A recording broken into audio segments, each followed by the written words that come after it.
주의 이름을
찬양해 여바로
임재하소서.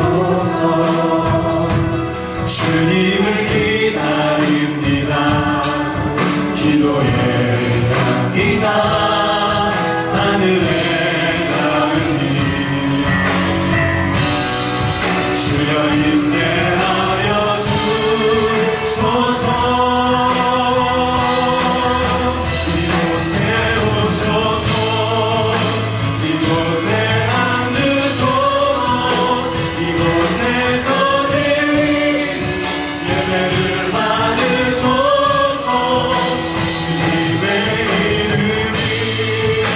주님의 이름만이 오직 주의 이름만 이곳에 있습니다. 우리 자매님들이 찬양합니다. 할렐루야.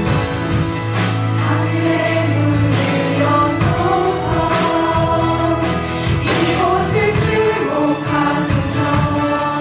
주를 향한 노래가 꺼지지 않으니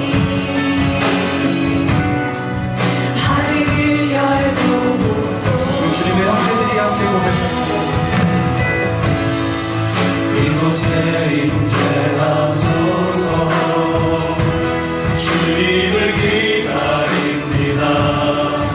기도의 향기가 하늘에 닿으니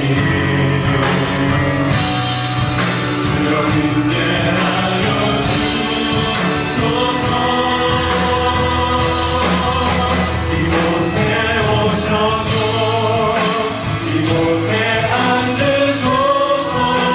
이곳에서 드린 예배를 받으소서. 오직 우리가 주님 앞에 우리의 힘과 우리 마음을 다하여 예배하며 나아갑니다.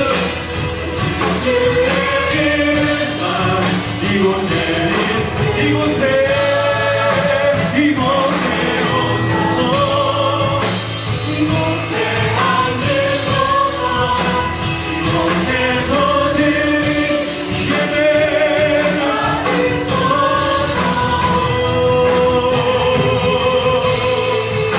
주님의 이름만 이곳에 있습니다. 하신 그 이름으로 우리에게 행하신 위대한 일은 그 시간 함께 영광의 찬양을 드리겠습니다. 그분은 우리를 구원하신 하나님이시오 온 나라와 통치자이십니다. 나를 위해 계셔 영원하신 이름. 다시 한번 하신 크신 이름으로 우리에게 행하신 위대한 일은 사랑에 주의 신실하신 그 사랑 땅과 하늘 위에 영원하신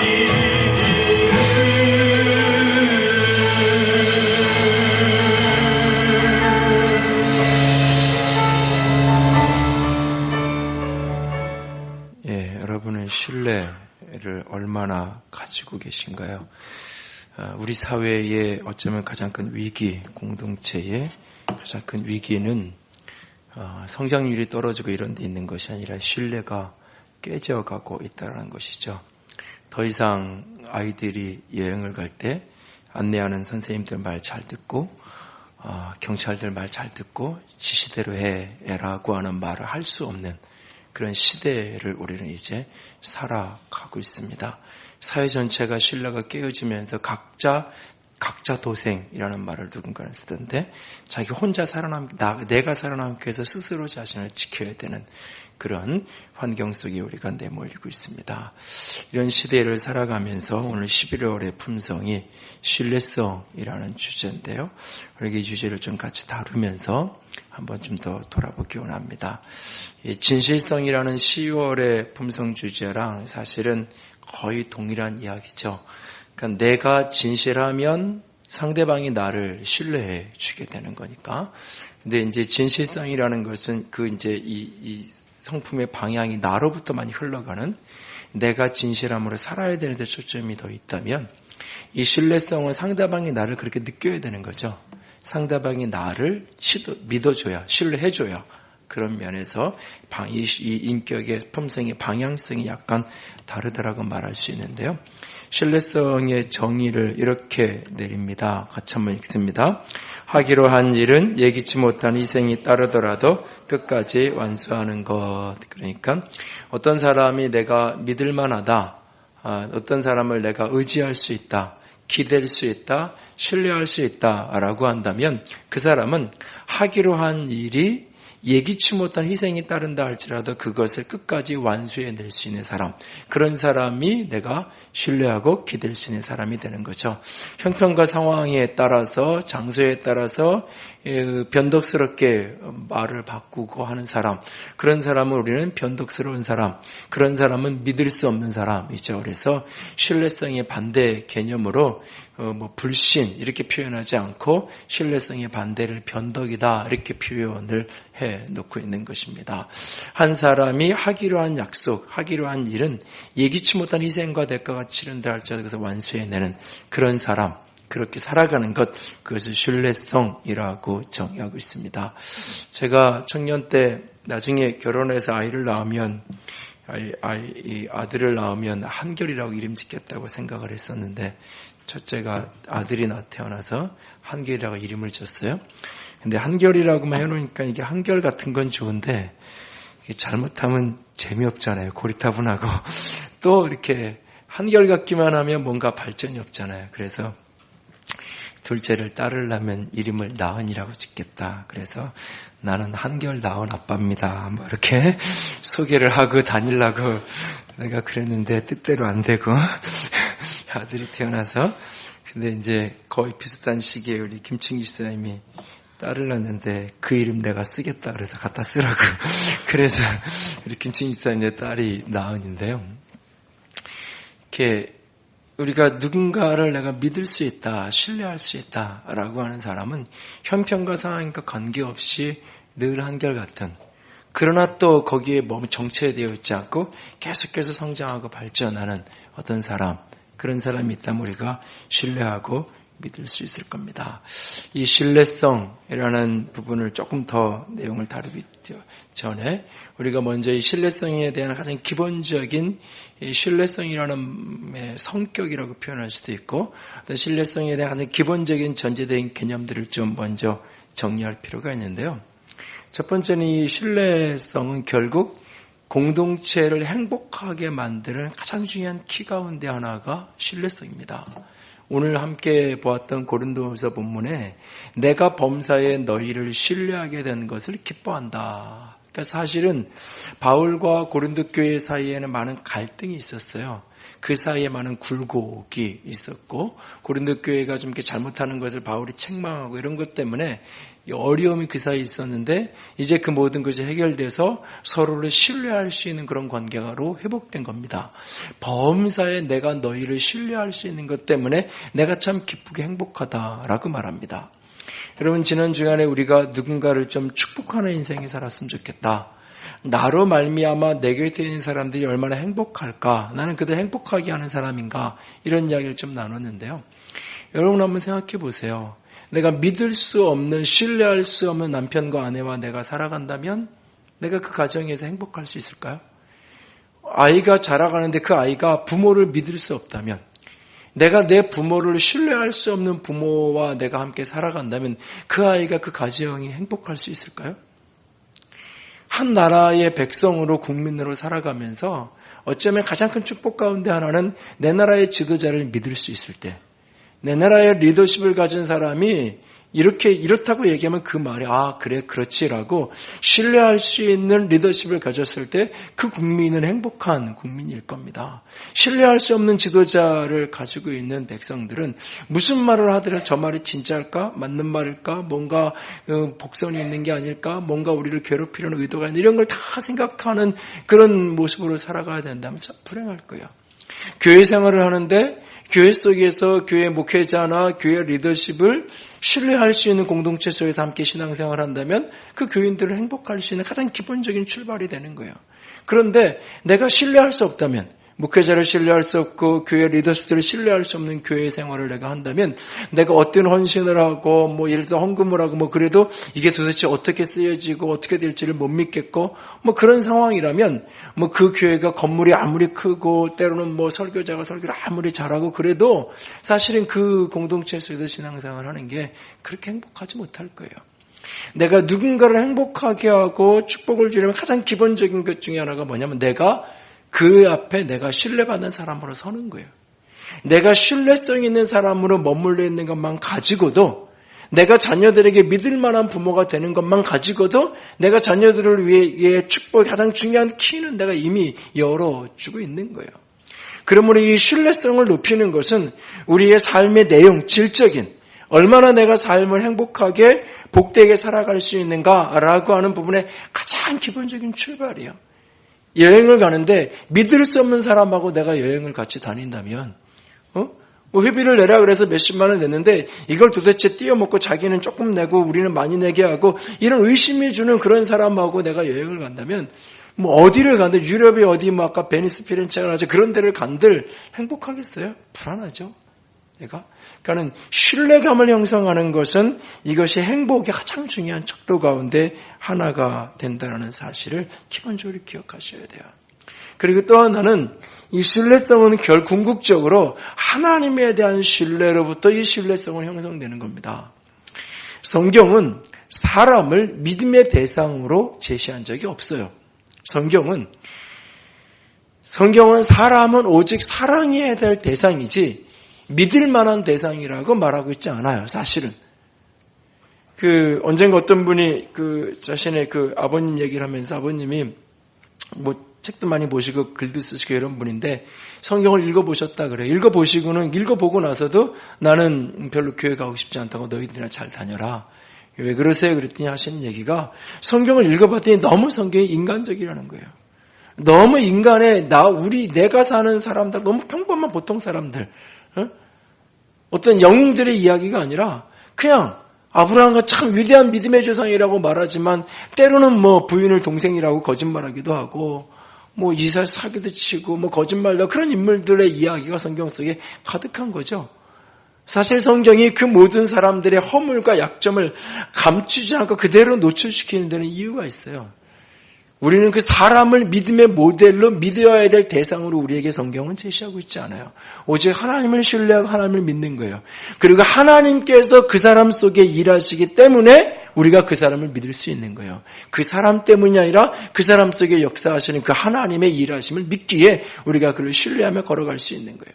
그래서 궁극적으로 내 안에 이 신뢰감을 형성시켜가고 신뢰성을 높여가기 위해서는 궁극적 신뢰의 대상이신 하나님을 깊이 믿는 만큼 내 삶에 풍성한 믿음의 모습이 신뢰성의 모습이 형성되게 되어 있는 겁니다.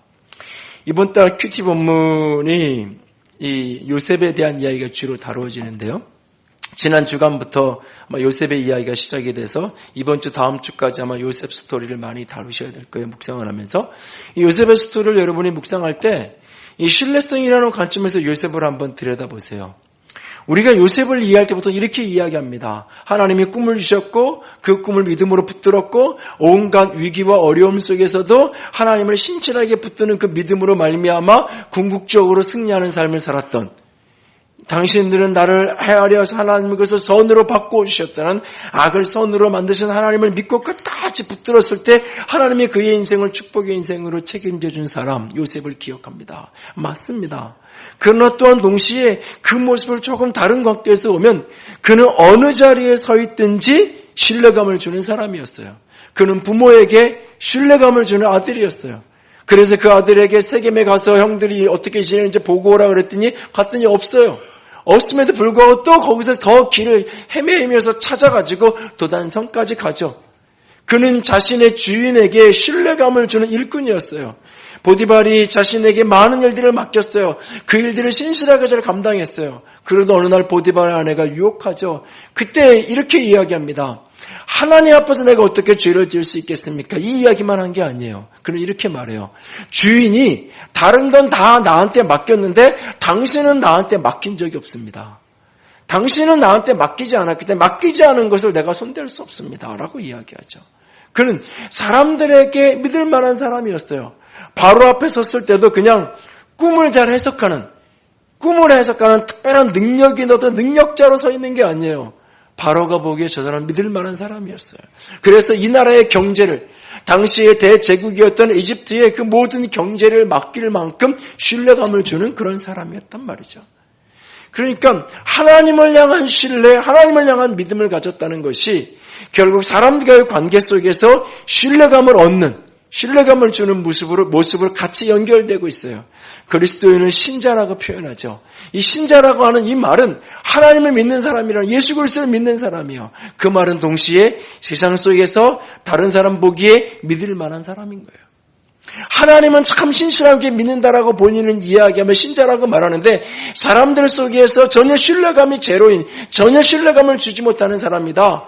그렇다면 그 사람은 진짜 하나님을 믿는 믿음이 진짠가? 사실은 조금 더 검증해 보아야 합니다. 신뢰성이라는 것은 하나님에 대한 신뢰로부터 흘러나오는 거예요. 그래서 궁극적으로 내가 이 신뢰성을 내가 가지려면 하나님에 대한 신뢰를 배워야 되고 신실하신 하나님으로부터 신뢰성을 배워줘야 우리 안에 신뢰감이 형성될 수 있다는 겁니다.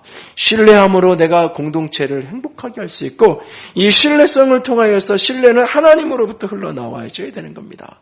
그리고 또 한 가지 신뢰성과 관련된 기본적인 전제 하나는 뭐냐면 신뢰라는 것은 경험을 통해 축적되는 거예요. 누군가가 나를 믿어달라고 막 소리친다고 믿어지는 게 아니에요. 그래서 우리가 이야기하잖아요. 사람은 겪어봐야 한다고요.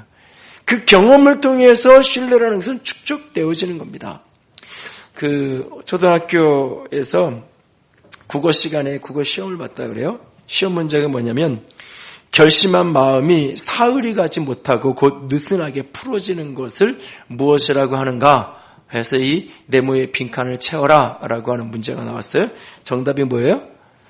예, 작심삼일이 정답이에요. 그런데 한 아이가 뭐라고 답을 달았냐면 이렇게 답을 달았어요. 작은 삼촌. 우리 집에 누워있는 그 작은 삼촌. 예.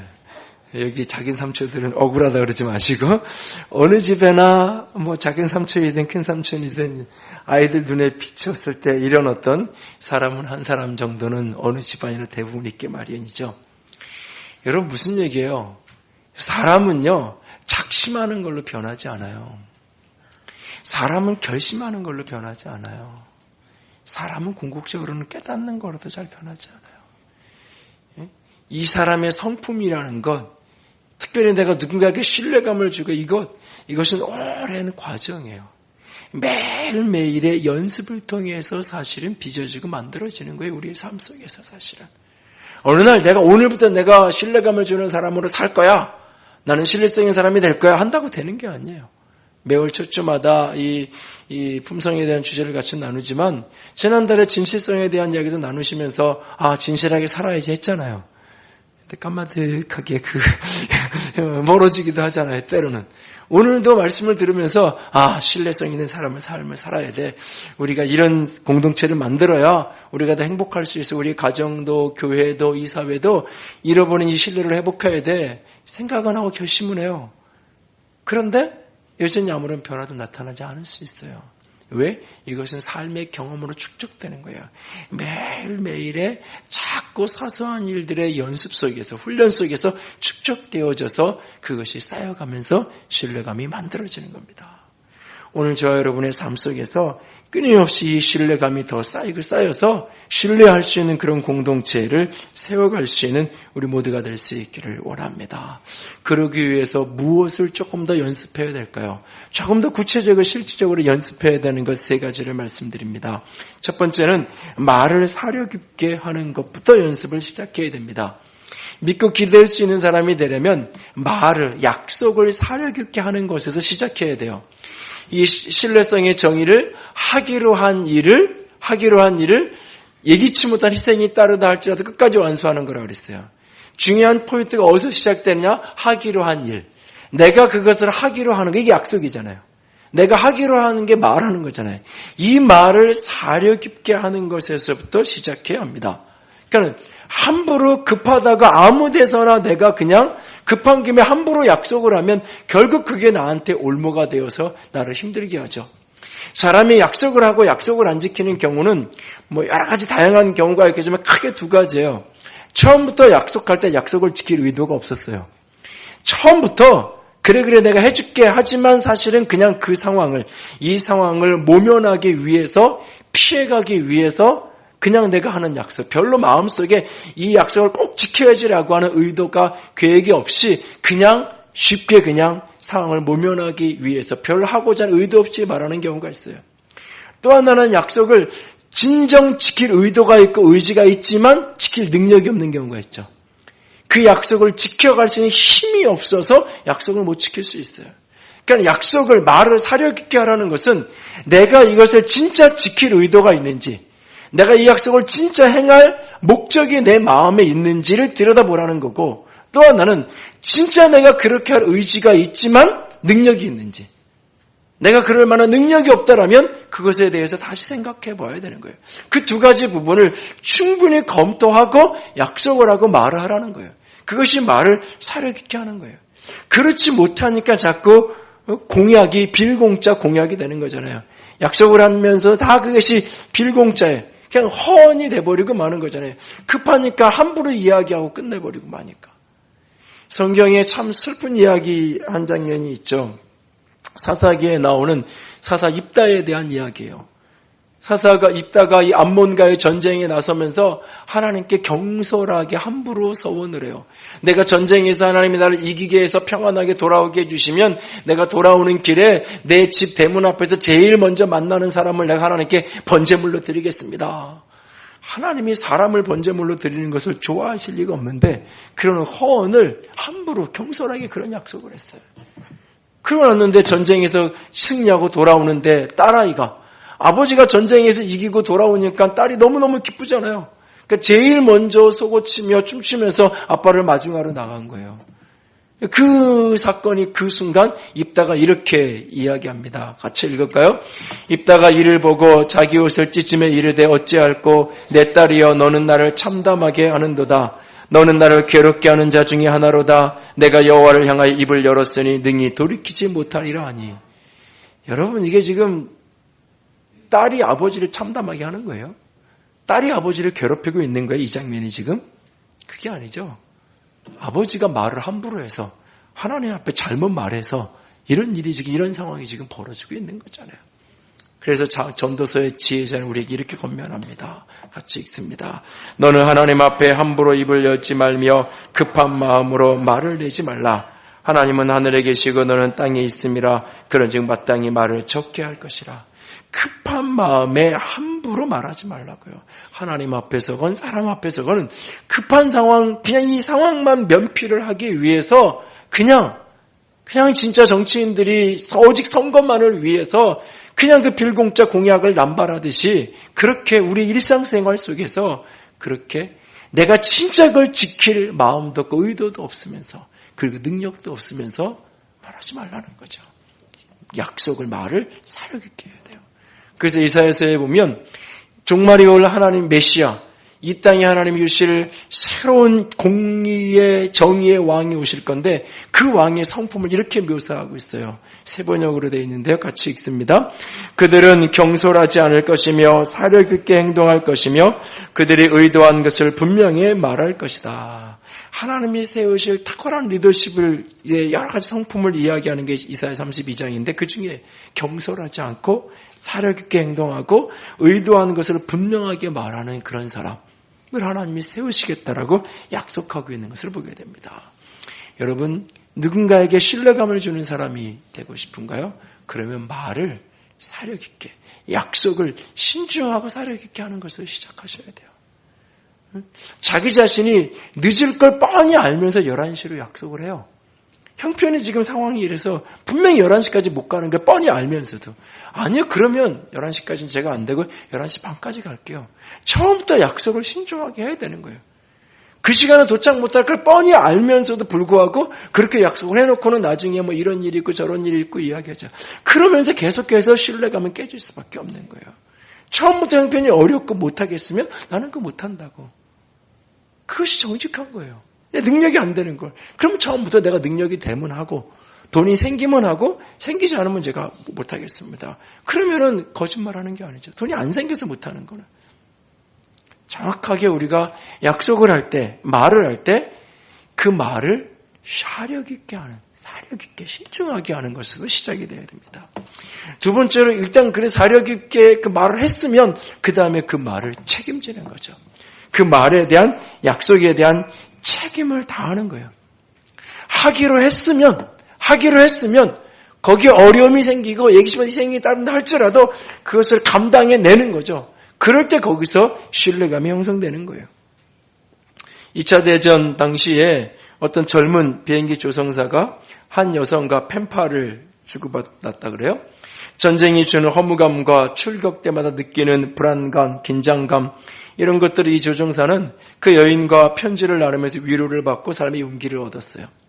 그리고 어느덧 시간이 흘러서 전쟁이 끝났어요. 둘이 만날 약속을 했습니다. 그래서 그 여자가 기차역에서 내리면 기차역에서 그 여인이 꽃 한 송이를 들고 서 있기로 약속을 했어요. 뭐 한 20여 년 전에 펜팔을 해본 분들은 한번 이렇게 요즘에 다 얼굴 확인하고 만나볼 건지 말 건지 보고 일단 결정하고 그렇지만 이때는 아니잖아요. 그렇게 약속을 했어요. 그리고는 이제 설레이는 마음에 어떤 여인이 앞에 서 있을까 기대하는 마음으로 기차를 타고 가서 플랫폼에 내리는 거예요. 저 끄트머리에 꽃 한 송이를 들고 있는 여인이 있습니다. 보는 순간 아차 싶어요. 아주 뚱뚱하고 저기 아가씨인지 아줌마인지 거의 99% 아줌마로밖에 보이지 않는 한 여인이 딱 서 있는 거예요. 순간 고민을 하죠. 나는 그 사람을 알아봤지만 꽃을 들고 있는 그 사람은 아직 내가 누군지 모르잖아. 나를 못 알아보잖아요. 그러니까 나는 그냥 모른 척하고 지나가 버리면 그냥 그걸로 끝낼 수 있는 거예요. 어쩌는 면에서 순간 고민을 하면 내가 아는 척을 해야 할까 말까 고민을 합니다. 그러다가 그래도 내가 약속했는데 내가 이야기했지. 그러면서 찾아가서 자기소개를 하고 인사를 나눕니다. 그때 그 여인이 이렇게 말합니다. 조금 전에 웬 멋쟁이 아가씨가 내 손에 이 꽃을 쥐어주면서 누군가가 말을 걸어오면 건너편 식당에서 기다리고 있다고 전해달라고 했습니다. 저 건너편 식당으로 가보세요. 하더라는 거예요. 영원한 사랑의 약속이라는 단편 소설의 이야기인데요. 어쩌면 이 소설 속의 이 주인공이 그 남자를 그냥 펜팔만 오랫동안 주고받은 사람인데 과연 믿을 수 있는 사람일까? 그런 걸 한번 확인하고 싶어서 이런 상황을 연출했을 거예요, 아마. 우리가 약속을 했다면, 내가 누군가에게 말을 했다면 그 말을 상황이 좀 달라지고 형편이 어려워져도 그걸 지켜가는 태도가 필요해요. 하나님에게도 사람에게도. 그래서 이 시편에 보면 하나님의 성산에 거할 자 여호와의 장막에 거할 사람의 인격적인 모습을 이야기하면서 이렇게 말해요. 같이 읽습니다. 그의 눈은 망령된 자를 멸시하며 여호와를 두려워하는 자를 존대하며 그의 마음에 서운한 것은 해로울지라도 변하지 아니하며 마음에 약속한 것은 해로울지라도 변하지 않는다. 약속한 것은 여러분이 누군가를 겪어보는데 처음에 한다 그랬어요. 근데 예기치 못한 일이 생겼어요. 그건 나도 다 알아요. 사실은. 그런데도 불구하고 그 사람이 그것을 지키기 위해서 애를 쓰고 그걸 지켜주면 내 안에 그만큼 그 사람에 대한 신뢰가 높아지는 거죠. 그러면 또 다음에 더 많은 어떤 기회가 올 때 그 사람에 내가 어떤 일을 맡기고 싶어지는 거예요. 하나님과의 관계에 마찬가지라는 거예요. 하나님이 당신이 신뢰하고 믿을 수 있는 사람을 찾으시는데 어떤 사람이 하나님께 약속하고 내가 하나님 이렇게 하겠습니다라고 말했단 말이에요. 그런데 형편이 달라지고 상황이 달라져요. 그래서 내가 그것을 그냥 유야무야 내팽개쳐 버리면 하나님 보시기에도 저 사람은 아무에게는 별로 하나님 입장에서 믿을 만한 사람이 될 수 없는 거죠. 상황이 좀 힘들어져도 약속한 건 신실하게 지켜가는. 구약성경 예레미야에 보면 레갑 자손에 대한 이야기가 나와요. 레갑의 아들 요나답이라는 사람이 하나님께 서원을 하고 약속을 해요. 무슨 서원을? 내가 포도주를 마시지 않겠다. 그래서 내 자녀, 나뿐만 아니라 우리 자손들까지도 자녀들까지도 이 술을 입에 대지 않아서 포도주를 마시지 않도록 하겠다. 라고 하는 그런 서원을, 그런 약속을 하나님 앞에 했어요. 그리고 그 약속을 그 자손들이 자기 아버지가 했던 그 약속들을 그 자손들이 아주 신실하게 지켜가요. 예레미야가 이 이야기를, 이 레갑 자손들에 대한 이 이야기를 인용하면서 이 사람들은 하나님이 명령으로 준 게 아니라 그냥 아버지가 할아버지가 하나님께 서원하고 약속했던 것들 그 자손들일지마도 신실하게 지켜가는데 너희들은 하나님이 직접 말씀하셨는데 불구하고 왜 순종하지 않느냐? 그 안타까움을 토로해요. 그러면서 이 레갑 자손들은 하나님 앞에서 영원할 거고 그들이 끊어지지 않을 것이다. 요나답에게서 내 앞에 설 사람이 영원히 끊어지지 아니하리라. 그들이 끊어지지 않고 지속될 것을 하나님이 축복하면서 말씀하시는 것을 볼 수 있습니다. 여러분, 약속했으면 어려움이 닥치고 힘듦이 닥친더라도 그것을 실천해가는, 그것을 끝까지 완수해가는 저와 여러분이 될 수 있기를 합니다. 요셉이 어떻게 믿을 만한 사람이 되었나요? 늘 기억해 보세요, 여러분. 앞에서도 이야기 드렸지만 아버지 입장에서 믿을 만한 아들, 아버지가 세겜에 가서 형들을 보고 오라 그랬을 때 갔다가 없어요. 그냥 그렇게 형식적 명령에 순종하는 게 아니라 내면적 명령에 순종하는 거예요. 그래서 형들을 찾아서 헤매고 다니고 도단산까지 가잖아요. 그 보디발의 아내의 유혹 앞에서도 당신은 나에게 맡긴 적이 없다라고 노라고 말하잖아요. 그러니까 예기치 못한 상황, 예기치 못한 희생, 그것 때문에 내가 감옥에 들어가고 어려움이 닥칠 수 있어요. 그런 상황이 벌어짐에도 불구하고 자신이 한 말에 대해서, 약속에 대해서, 책임에 대해서 그것을 다하는 모습을 보게 됩니다. 그런 사람에게 하나님의 축복이, 하나님의 영광이 머무는 겁니다. 여러분, 힘들고 어렵지만 사력 있게 말하시고 일단 내가 말하고 약속했다면 그것을 신실하게 지켜가셔야 됩니다. 그런데 살다 보면 지킬 수 없는 상황이 벌어지죠. 내가 최선을 다했음에도 불구하고 그 약속을 지키지 못하는 상황이 벌어져요. 그러면 우리는 그것을 실수라고 말하죠. 내가 실수로 잘못 계산해 잘못 약속했다고 이야기하죠. 그러면서 내가 최선을 다했기 때문에 내가 했던 그 잘못을 잘못이라고 이야기하지 않아요. 실수라고 생각해요. 그리고 상대방이 그것을 이해해 주어야 된다고 우리는 생각을 해요. 예를 들어서 내가 12시까지 만나기로 약속을 했어요. 내가 그 약속을 그냥 빈말로 헛소리를 한 게 아니에요. 그리고 충분히 그 시간을 맞출 수 있다라고 판단이 됐어요. 그리고 내가 최선을 그 약속을 맞추기 위해 최선을 다했어요. 그런데도 불구하고 예기치 못한 일이 벌어져가지고 내가 늦었어요. 30분을 늦게 갔어요.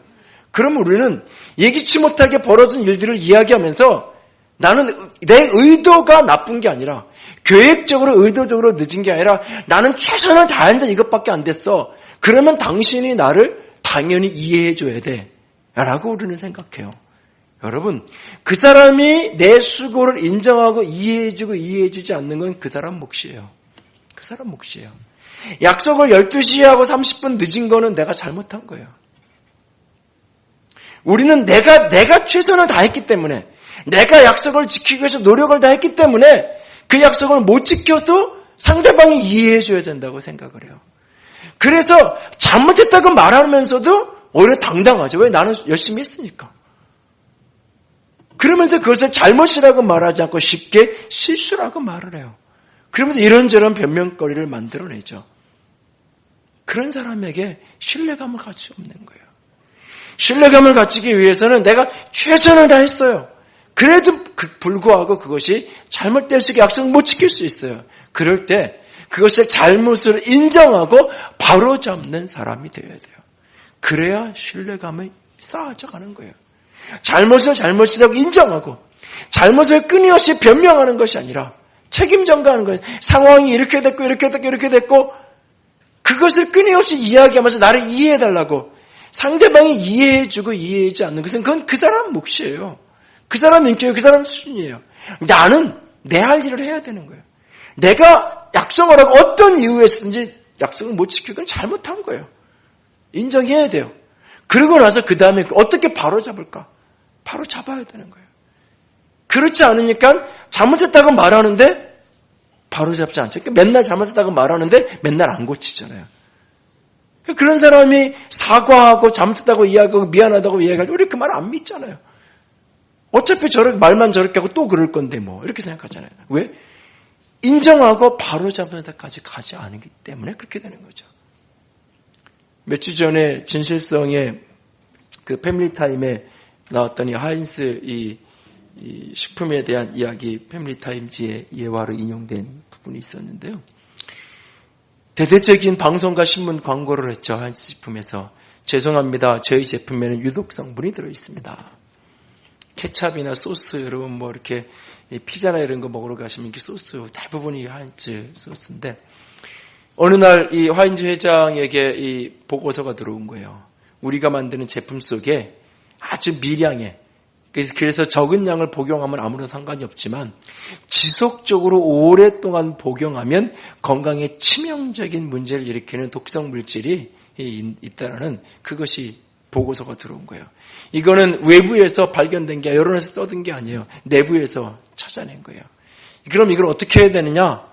갑론을박 중격회의에서 논쟁이 벌어진 거예요. 어떤 사람은 굳이 그런 걸 밝힐 필요가 없다. 그 물질을 우리만 쓰는 게 아니라 우리와 비슷한 이 동전 경쟁업자들이 다 똑같은 성분을 사용하고 있는데 우리만 괜히 이게 유해 물질이라고 이야기하면 사람들에게 오해가 벌어지고 우리만 괜히 튀려고 이런 걸로 생각할 수 있고 이런 여러 가지 문제가 생길 수 있다. 아직 이게 뭐 법적으로 국가에 FDA 식약처 이런 데 이거 쓰면 안 되는 물질이라고 그렇게 된 것도 아니고 그러니까 우리가 괜히 지금 먼저 나서서 그럴 필요가 없다. 아니다. 이미 나쁜 거 잘못된 게 나왔으니까 공개적으로 밝히고 교정해야 된다. 갑론을박이 벌어진 거죠. 하인스 회장이 결국 결단합니다. 그래도 공개하자. 그리고 신문 광고하고 방송에 대대적인 광고를 낸 겁니다. 뭐 당장 매출이 떨어지는 건 당연하죠. 이런 광고가 나왔는데 그 다음날 여러분이 가서 하인스 케찹을 사겠어요? 안 사죠. 더군다나 동종 업종에서는 그 동일한 성분을 사용한 다른 업종이 저거는 잘못된 거다. 저거는 다른 회사를 모함하기 위해서 자기들만 저렇게 해서 미리 이렇게 치고 빠지듯이 그러려고 이렇게 한 거다.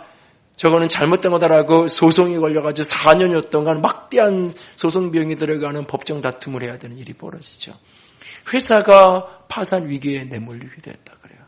그러나 어떻게 그 위기를 그래도 슬기롭게 잘 극복해서 2000년대 이후에 지금은 이제 미국에서 소비자 만족도를 조사하는 그 기법 중에 하나인 ACSI에서 2000년 이후에 수년째 연속 1위를 유지하고 있다라고 말하는데요. 물론 자기 잘못을 시인하고 바로잡는 게 오늘 이 하인스 식품처럼 결말이 이렇다면 늘 다 좋겠죠.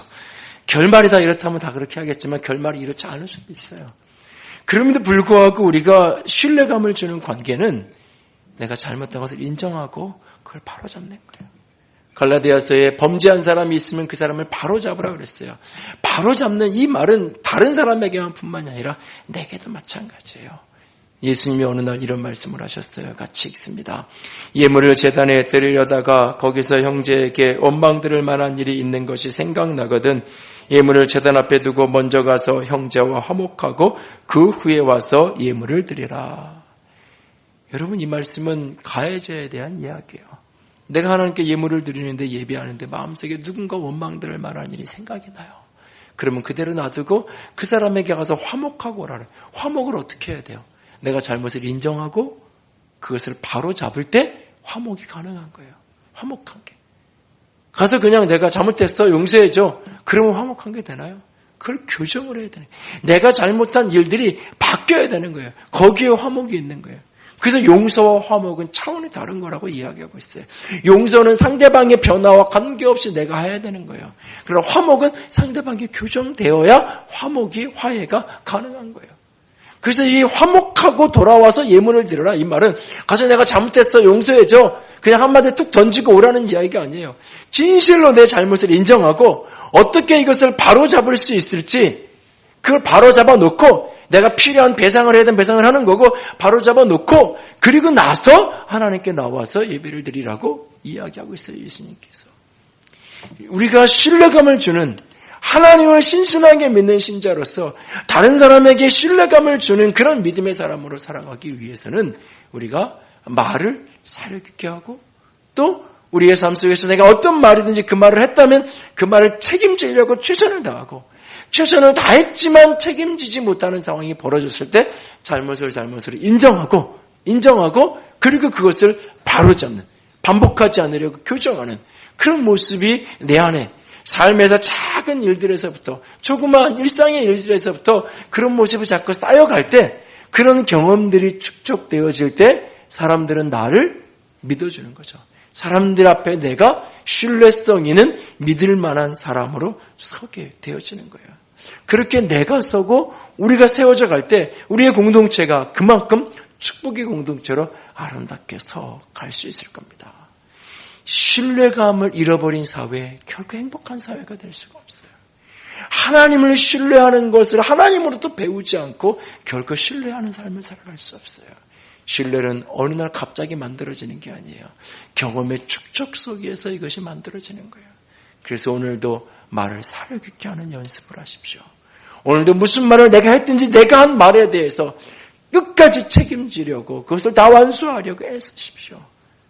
애썼음에도 불구하고 안 될 때 잘못을 인정하고 거기서부터 그것을 교정하고 바로잡는 그렇게 걸어갈 때 우리 모두가 우리 한 사람 한 사람이 신뢰감을 주는 사람이 될 거고 그럼 우리 공동체가 가정이 교회가 이 나라가 신뢰감이 높아지는 그런 공동체가 될 거예요.